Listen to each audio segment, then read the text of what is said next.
Welcome to Mindful Moments. Nourish your mind on the go. This audio uses AI narration to present our original book analysis. Today we're going deep on right-wing disinformation. We're looking at Dan Pfeiffer's Battling the Big Lie. Pfeiffer was a longtime advisor to Barack Obama. He gives us a look at how the MAGA megaphone has gotten so powerful. We'll explore how that Obama birtherism conspiracy, you know the one, took hold with 75% of Republicans. And we'll see how right-wing media almost made the pandemic a non-issue in 2020. We'll also get into that question everyone asks, is MSNBC just a liberal Fox News? Spoiler, it's more complicated than that. It really is. And Pfeiffer shows how the media has changed using his own experiences. Remember when we all got our news from just a few sources we all trusted?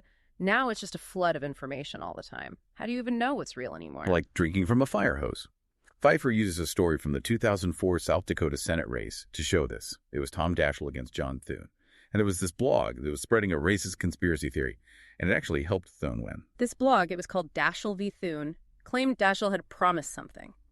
That he would support giving the Black Hills of South Dakota back to the Sioux Nation. In exchange for votes. It was totally made up. But it really caught on online. Pfeiffer was doing a focus group with undecided voters. One of them actually brought up the Black Hills story as if it was a fact. They even said Washington has changed him about Daschle. Wow. So this disinformation actually worked on voters, even those who knew Daschle personally. It's crazy, right? And then Pfeiffer found out something even wilder later. Two of the bloggers behind those attacks were actually on the Thune campaign payroll. So it was deliberate. A strategy to spread this fake news. It was a sign of things to come. A whole campaign built on spreading disinformation. Then along comes Trump. He took that playbook national. Trump was a master at what Steve Bannon called flooding the zone with shit. But how does this disinformation machine really work? Well, Pfeiffer breaks it down into 4 goals. First, reject the evidence. Don't believe what you see or hear. Trust only us. He uses an example from a Trump speech. To the veterans of foreign wars, Trump told his supporters to ignore what they were seeing and hearing about the Russia investigation. It's like something out of 1984. That whole reject the evidence of your eyes and ears. Exactly. Goal number 2 is to just flood everything with information. True and false, it doesn't matter. Make it impossible to tell them apart. Then their narrative can take root. The third goal, scare the hell out of white people. Play on their fears about immigrants and minorities and cultural change. That's how you get the Republican base fired up. Yeah. We've seen how Fox News does this constantly, especially with immigration and crime. Absolutely. And the fourth goal is weaponizing information. This whole right-wing media is like one giant opposition research team, digging up dirt, real or made up, to hurt their opponents and control the narrative. Like that whole Biden burger ban thing. Exactly. It never happened. But conservative media ran with it, saying Biden wanted to limit everyone to 1 burger a month. So instead of talking about the real issues, climate change and food systems, we're arguing about burgers that don't even exist. It's exhausting. So how did we even get here? Where these tactics actually work? The media landscape has changed so much. It's created this perfect breeding ground for disinformation. Let's start with the traditional media. Pfeiffer talks about how local news is dying. And that's a huge problem. Absolutely. Local news outlets are struggling, and that leaves them open to companies like Sinclair Broadcasting. They're known for pushing pro-Trump propaganda. They make their stations run pro-Trump commentary, but they make it look like news, exploiting the trust people have in local news. Like a wolf in sheep's clothing.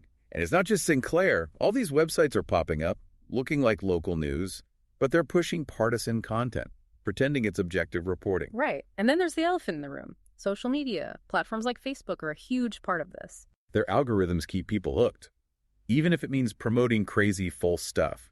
The more outrageous something is, the more it gets shared. And Facebook has been so slow to fix this. Even with all the criticism, they seem to care more about profits than democracy. It's a dangerous game they're playing. It's really affecting our political discourse. Social media is a breeding ground for this stuff. It erodes trust in institutions and just makes polarization worse. Pfeiffer doesn't just lay out the problem, though. He gives solutions. He says this is a fight we can't afford to lose.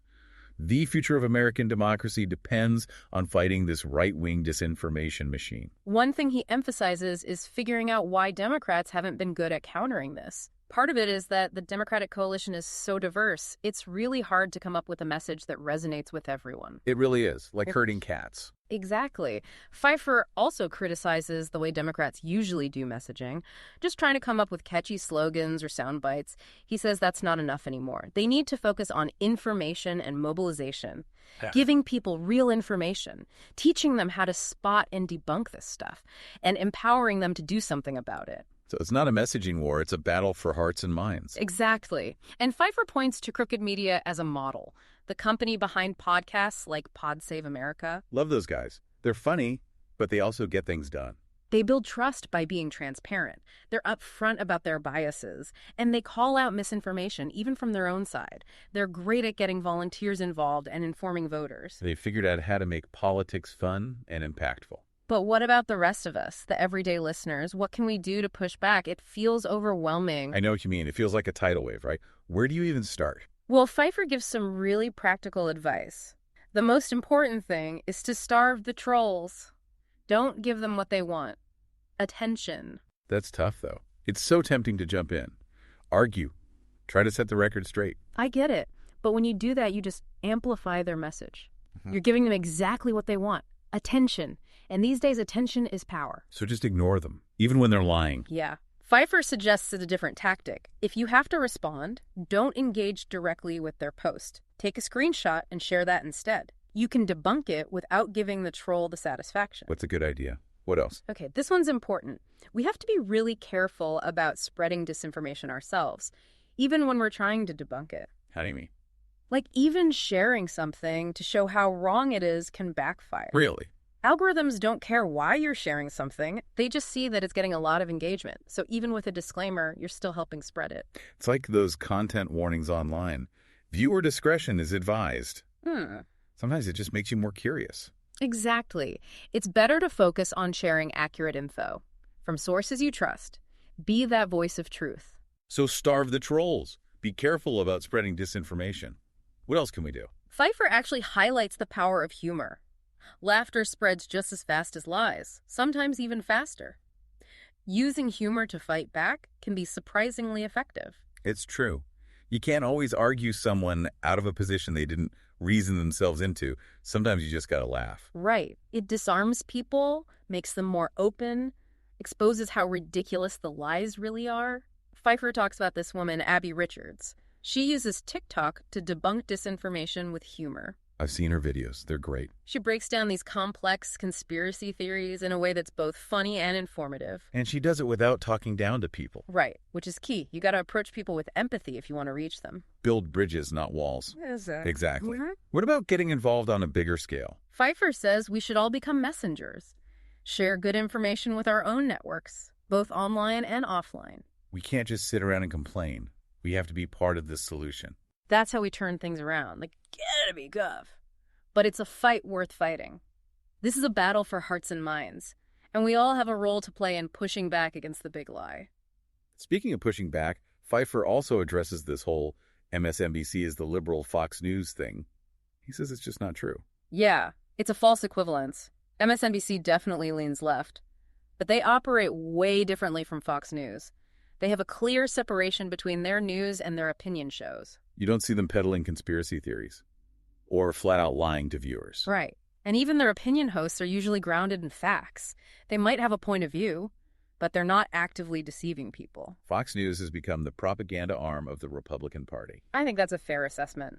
Pushing a partisan agenda is more important to them than the truth, and it has real-world consequences. Pfeiffer says Fox News is literally killing its viewers with all that COVID misinformation. Yeah.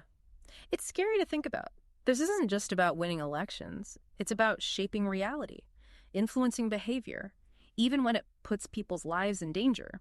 So on one side, you have this huge, powerful right-wing media machine pumping out disinformation nonstop. And on the other side, you have the Democrats still trying to figure out how to operate in this new media landscape. So what does Pfeiffer think they should do? He says they need to stop being scared of the word propaganda and start building their own media echo chamber. Is he saying they should fight fire with fire? Not exactly. He's not saying they need a liberal Fox News. Yeah. But he does think they need to be smarter about how they talk to voters. He points to Crooked Media again. They've built a really successful media company. It's engaging, informative, and it gets people to take action. They show that progressive media can be both fun and effective. They do it by being honest about their biases, investing in quality journalism, focusing on solutions. It's a good example. It shows there's a way forward. Democrats can build something that pushes back against the right-wing narrative and reaches people where they are. And it's not just about creating media outlets. Pfeiffer also talks about how important individual action is. Absolutely. We can all be part of this, sharing good information, helping create a more informed public. So what's the big takeaway here? I think Pfeiffer's book is a call to action. It really does feel like he's giving us the tools to fight back. Yeah, it shows us how important it is to really understand how right-wing disinformation works. We can't just sit back and watch this happen. We can't. We have to be involved. Challenging the lies. Amplifying the truth. Working to make sure people have the right information. This deep dive into battling the big lie has been really eye-opening for me. Me too. I think everyone should read this book. It's crucial if you want to understand what's happening in our politics today and what we can do about this disinformation. It reminds us that we all have a responsibility here. To be informed, to get involved, to speak up for the truth and for democracy. If you want to learn more about fighting back against the big lie, definitely check out Dan Pfeiffer's book. You can find a link in the show notes. And don't forget to subscribe to Mindful Moments for more deep dives like this one. Will help you nourish your mind on the go.